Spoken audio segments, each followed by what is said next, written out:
Дякую. Велике дякую, колеги.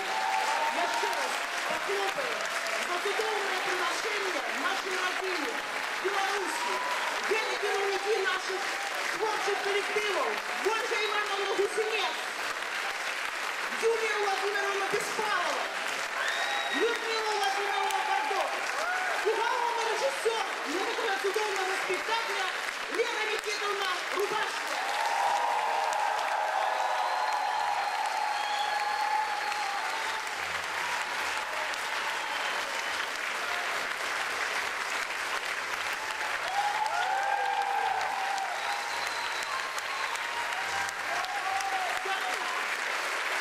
Дякую за аплодисменти.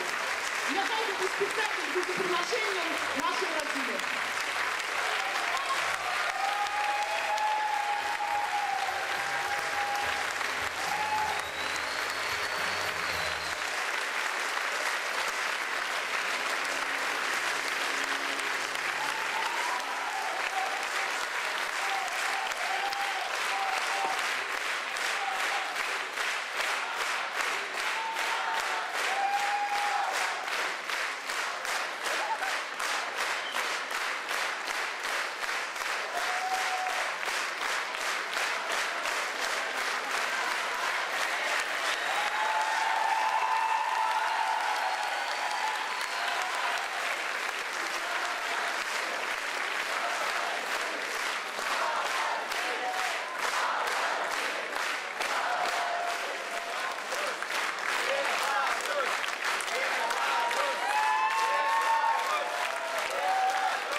Так, уважаемые, давайте еще снимочек смотрим. Пожалуйста, выйдите.